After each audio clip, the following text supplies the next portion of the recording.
శ్రీగురుభ్యో నమః. హరి ఓం.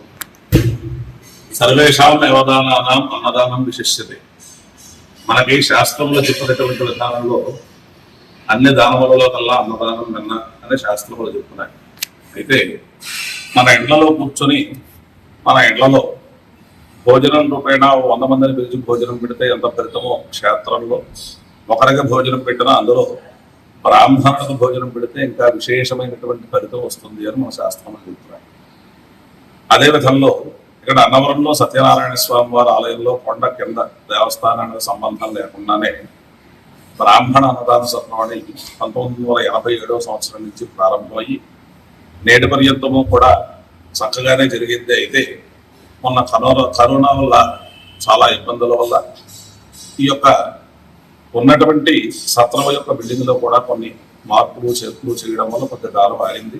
గత కొంతకాలంగా దీనిని మళ్ళా పునరుద్ధరించి ఇప్పుడు మొన్న అంటే ఈ ఆగస్టు నెలలోనే శ్రావణ మాసం స్వామివారి పుట్టినరోజు కనుక శ్రావణ మాసం నుంచి మళ్ళా పునరుద్ధరించడం జరిగింది.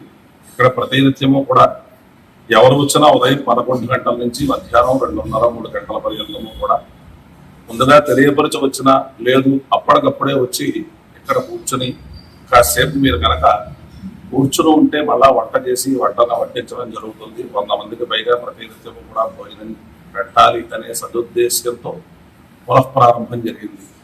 దీనికి శాయశక్తుల మనం ఇంటికో పుష్పం వేస్తే ఈశ్వరునికో మాల ఉంటుంది అంటారు. ఇది ఎవరో కూడా ఒక్కరే చేద్దాము అంటే సాధ్యమయ్యే పని కాదు. కాబట్టి వచ్చినటువంటి భక్తులకు వచ్చిన వాళ్ళకు లేదు అనకుండా భోజనం పెడదాము అనే సదుద్దేశ్యంతో చక్కగా ఈ యొక్క అన్నదానాన్ని మరలా పునరుద్ధరించడం జరిగింది.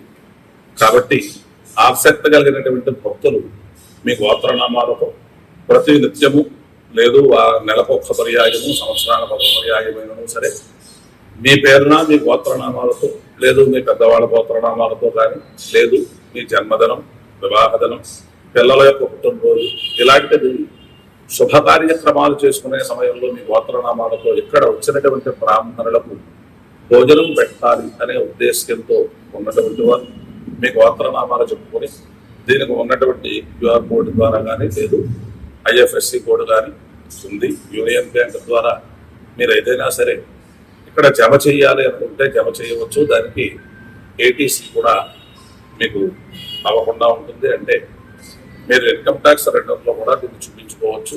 అది కూడా పనిచేస్తుంది.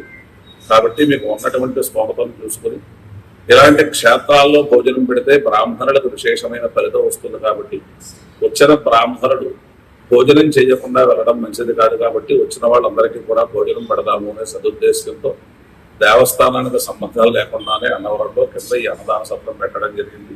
కాబట్టి మీ యొక్క ఇతోదక ధన సహాయం చేసి ఈ యొక్క అన్నదానాన్ని వచ్చినటువంటి బ్రాహ్మణులందరూ భోజనం చేసి వెళ్లే విధంగా మీరందరూ కూడా మీ ముందు సహాయ సహకారాలు అందిస్తారని